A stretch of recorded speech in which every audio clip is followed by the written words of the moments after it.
Hi, welcome to You Are a Writer. This is video 1 for lesson 1 on toxic procrastination.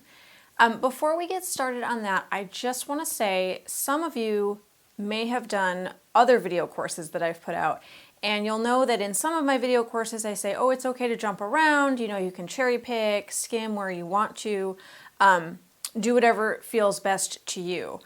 This video course is a little bit different, and then it is actually important that you start with lesson 1 and you go in order through to lesson 8. So there's a very particular sequence that the videos are in, so please follow that sequence if at all possible. And even if you think that you only suffer from perfectionism and you can skip the procrastination part, I urge you to watch everything.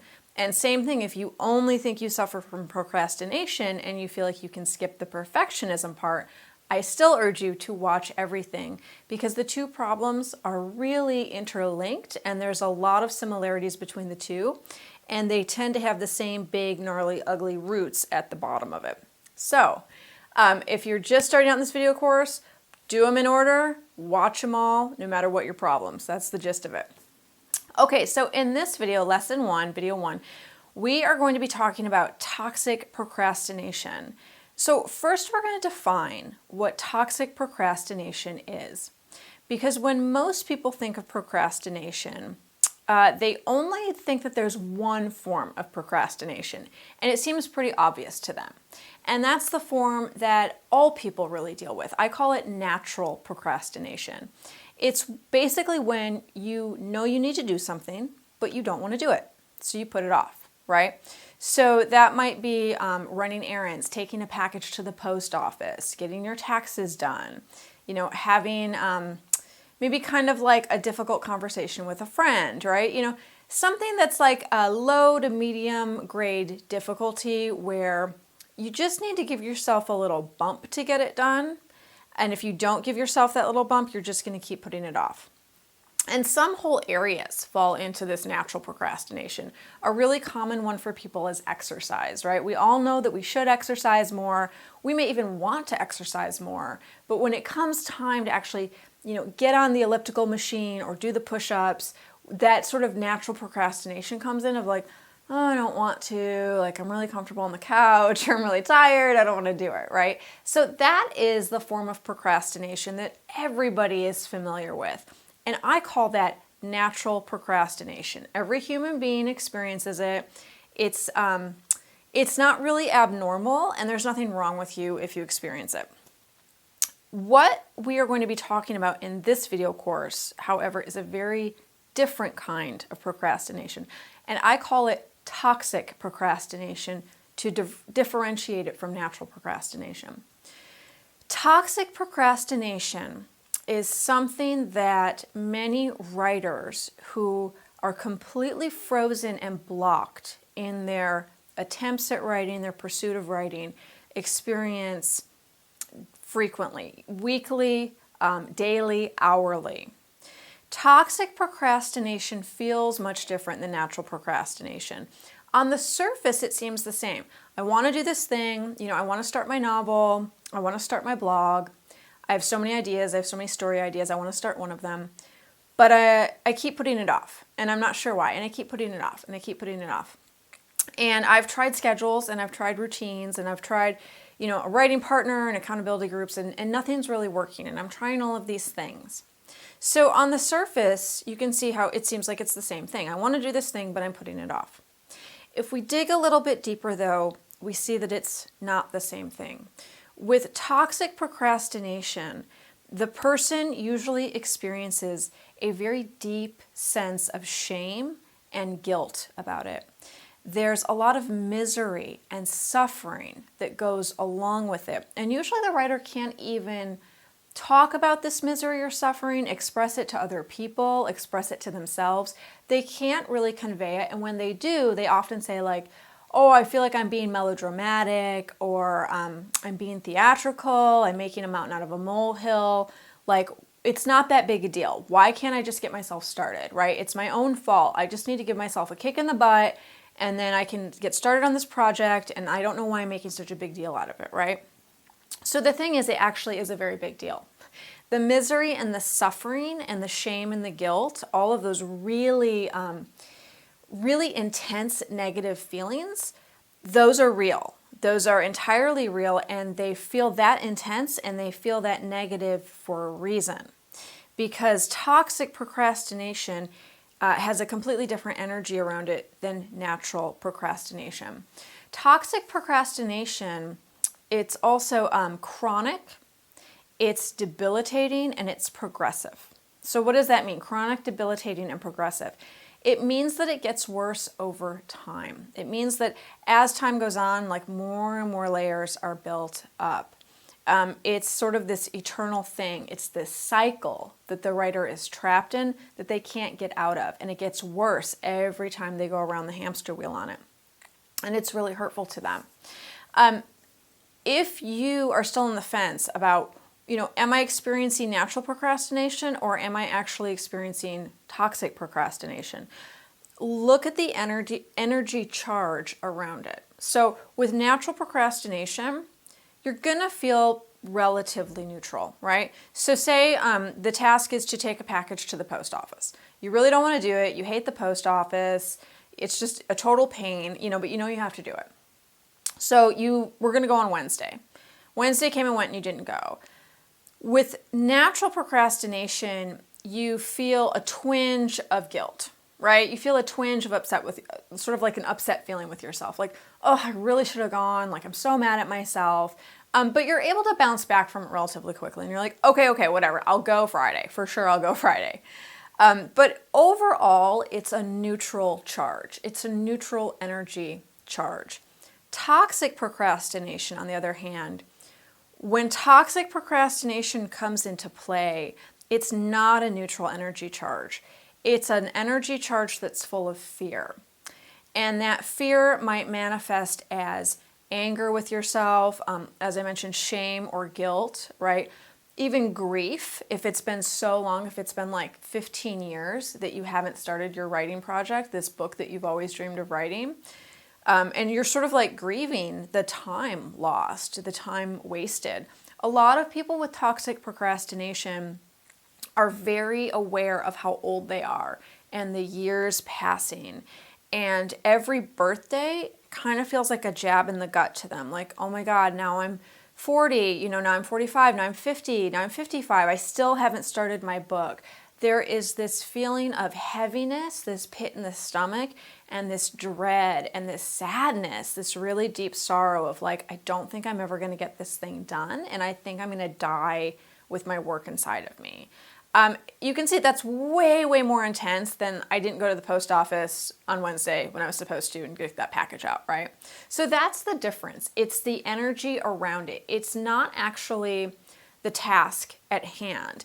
And it's not actually how long you've been putting it off or if you've even been able to start. It's the feelings and the emotions and the energy charge you feel around it. So, what is toxic procrastination? Toxic procrastination. We're gonna go deep all through this video course, but I'm gonna give you a basic overview in this video to just get you started on it because it's sometimes hard to kind of wrap your head around it.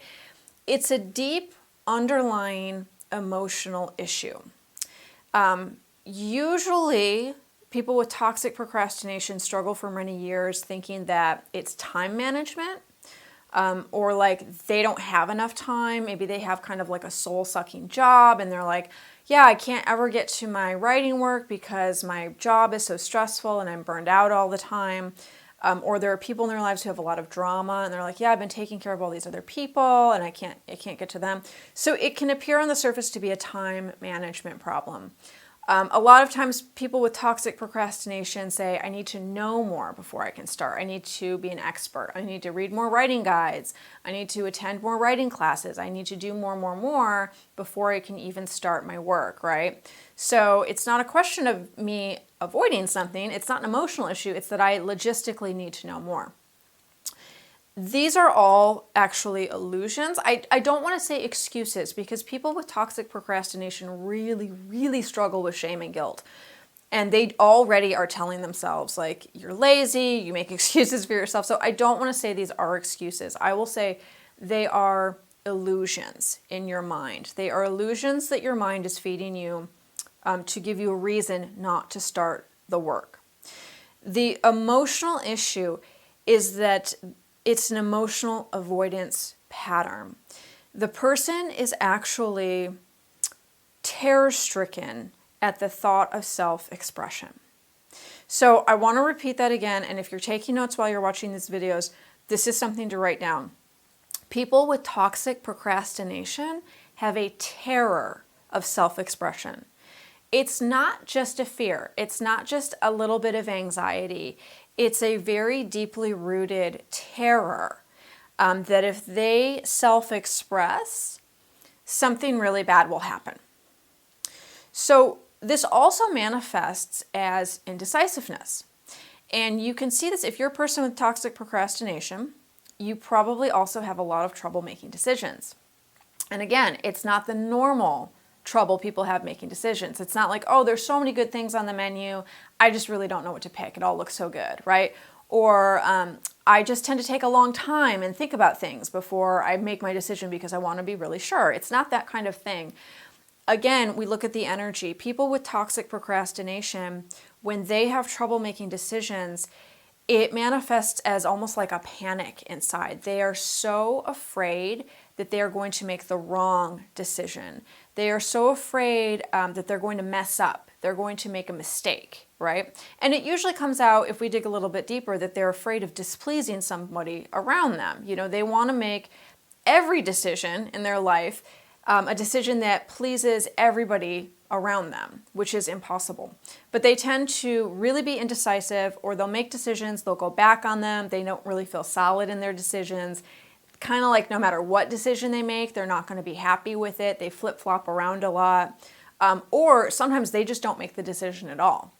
They will just never make a decision on an issue, and that becomes the decision that they didn't make the decision, and so then someone else makes the decision for them, whether that's another person or that's just the events of life or the universe or whatever. So that's another way you can tell if you have toxic procrastination, is if you have that panic and fear around making decisions. So all of this stuff, the fear around making decisions, feeling like you need to be an expert for it before you can start, feeling like there's not enough time, being distracted by everything, not ever being able to start for whatever reason, all of this comes from this terror of self-expression. And this is linked to an unconscious rule system the person has in place. And this unconscious rule system tells them self-expression, it's not safe and it's not allowed. This rule system came into play for them when they were very, very young. And so usually they are entirely, wholly unconscious that the rule system even exists. They don't know this is going on. And I say in the written lesson for this that accompanies this video, I say, you know, it's so funny because the writers who come to me with perfectionism, they always know what's going on. Like, they're very clear, like, oh, I've got perfectionism. I'm really scared of being criticized. I'm really scared of being judged. My mom was critical. Like, they really kind of have a handle on what it is that's going on with them and why it's harming them so much. And sometimes they even know strategies to get past it. People with toxic procrastination really don't. The rule of thumb is they really don't. Most people with toxic procrastination are completely confused as to what's going on. They know they can't start their project. They know they want to start their project. They know that they're in a lot of pain about it, but they don't know why. They usually will tell me like, oh, I think I have ADD, whether they mean that as a description of their energy or it's a medical diagnosis, or they say, I have shiny object syndrome, like I get distracted really easily, I'm scattered, I'm spacey, like my attention span is, it's not good. So they kind of blame themselves, or they'll say like, I'm lazy, I'm not motivated, I'm not productive. So they kind of heap a lot of blame and judgment on themselves of like, well, I'm the problem, like I'm not driven enough, I'm not motivated enough, I need to work harder, right? But they really don't ever know that it's actually a terror of self-expression, and that they have created this unconscious rule system, usually again as a young child, that is keeping self-expression, the lid on it all the time, right? Keeping the rules in place. This is because their fear of self-expression is linked to very early wounding in childhood, right? So it's like the person's a tree and these are their roots and all the roots are linked together. And when they start trying to dig up the reasons behind their toxic procrastination, it's like you can't just dig up one root. Like all the roots are interlinked with each other, right? They all affect each other. They're all connected to each other. So you start to tug on one and like the whole thing starts to come up. So that's what happens for people with toxic procrastination. They start to maybe poke around in that area of like, oh, like what's really going on here? And that triggers the whole root system and it's too much. Their mind becomes overwhelmed and they start to back away from that, again, unconsciously. And then they just trigger the rule system of like, okay, I don't know what you're trying to do, but self-expression is not allowed. It's not safe. We're not doing that. And then they go back to not self-expressing, and that emerges into the pattern of avoidance around the whole thing. And we have toxic procrastination. That's what toxic procrastination is in a big nutshell. So if we do keep digging around the roots of toxic procrastination, if we do decide, okay, we're ready, I really want to dig up these gnarly roots and see what's down there, we will usually find that in childhood, the writer who as an adult suffers from toxic procrastination, that writer was given the message that self-expression was not okay. For whatever reason, their self-expression was threatening to someone else in their life. Now, it might have been a narcissistic parent, which we will get into deeper as we go into the video course, especially in the lessons on perfectionism. Or it might have been, a parent who had artistic dreams of their own and never fulfilled those dreams and doesn't really want to see the child follow an artistic path because it hurts them too much, right? It might be a parent who's very logical and sees that the child is, sort of like spreading their artistic wings and doesn't want them to get hurt. So they want to protect them and swoop in. These are just a few very, very basic surface examples of something that may happen. And as I said, we're going to get into it deeper in the next few videos.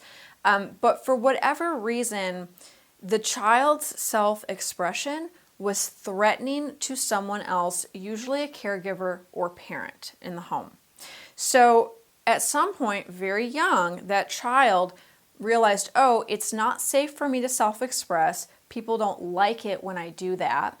When I do that, people don't approve of me, and the love is withdrawn. I feel that. Now, I will also say writers who have toxic procrastination tend to be very sensitive, intuitive, empathic people. So they can pick up on this stuff very, very easily, even when they're 3 and 4 years old. Sensitive, intuitive kids pick up on stuff really easily. So an adult wouldn't even have to say, hey, stop drawing that picture. I don't like it. I don't like it when you draw, and I don't think you should do that anymore. The adult might just give a disapproving look.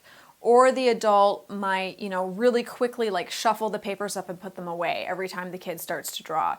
A sensitive, intuitive kid is going to pick up on that energy and be like, oh, there's something here making mom or dad uncomfortable. I don't want to do that anymore because I don't want to lose the approval. I don't want to lose the love, right? So self-expression, because the dots were connected in this way at such a young age and the pattern was established for the child at such a young age, whenever the opportunity for self-expression comes up, whether that's writing a story, painting a picture, singing, making a clay pot, whenever that opportunity for artistic self-expression comes up, anxiety is immediately triggered. So we get the person in a very hard situation. We get writers in kind of this double bind, right? Like damned if you do and damned if you don't, because they want so badly to self-express.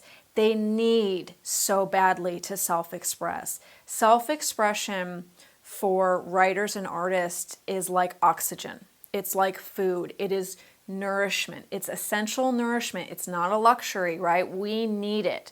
And if we don't have it, we will start to shrivel up and die. That's a very real thing. It's a soul death, Our bodies might be still being carted around here as a shell, but we will be mostly an empty shell. We need that self-expression. So when that's denied to us, we really feel it, right? And we feel it as an injury or an illness or a very severe lack. We feel like we're starving. We feel like we're suffocating. It feels very intense. So we want it and we want to go toward it. But then when we sit down, because of what was ingrained in us, because of what was imprinted in us when we were children, that, oh, the moment I start to self-express, I'm going to get smacked on the hand, right? I'm going to get the disapproving look. I'm going to get the sharp words or the snide comment. I'm going to get the frosty, sort of like frozen chili zone between me and my mom. Like the energy is going to change, and that change in energy is going to make me feel bad. It's going to make me feel unloved and abandoned and unsafe. So this moment they start to self-express, they sit down and they even think about putting that first word on the page, all that stuff kicks in, the rule system kicks on, right? Just like in your house when the temperature falls below a certain degree, like the heater kicks on. It's automatic, right? It's programmed to do that. The unconscious rule system of like, no, self-expression is not allowed, it's not safe, we've covered that, you're not doing that, that kicks on. This is all happening unconsciously for the writer with toxic procrastination. They don't know all this stuff is happening. It's not like they're sitting down, they're like, I really want to write my novel. That feels great. But now I'm having a memory of when I was 5, and I feel like my mom didn't want me to write poetry. I'm not going to write my novel because it feels like that's not happening. What is happening is they're sitting down, or maybe they're not even sitting down to write. They're thinking about seriously writing, right? Just sometimes even the thought, it happens. But they are beginning to make the attempt to move in the direction of self-expression. Anxiety comes in. They feel anxious, but they're not even in touch with their feelings enough to realize that anxiety has kicked on, right? All of a sudden, they feel restless. They feel distracted. They should clean the bathtub. They should clean the kitchen. They should fill out that form on their desk. They should check their phone. They might have a text message, right? So the mind goes to work of like, oh, here, escape. Look at this thing. Look at this thing. No, that story is boring. Here's a new idea. We need a new shiny idea, right? The mind is doing all this because the mind is nervous. It's like that person at the party who's nervous and won't stop talking, and you can't get a word in edgewise because they just won't stop talking. And you feel badly for them because you can tell they're talking so much because they're just really self-conscious and nervous. That's what the mind is doing. The mind is coming in for the writer with toxic procrastination and feeding it all of these like new shiny things, new distractions, new ideas. Look over here. I'm a magician. Don't look at here. Look over here. Like, don't look at the real thing. Look at the smoke in the mirrors over here because I don't want you to see the real thing. I'm scared that if you see the real thing, you're going to actually start working with the real thing, and then the ego is just, the ego can't handle that, right? That's too scary. We just want to go back to the safe, familiar rule system we have in place.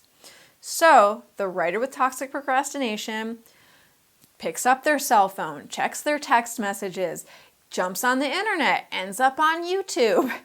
An hour later, they've watched, 50 videos of Kanye West. They have not started their writing project.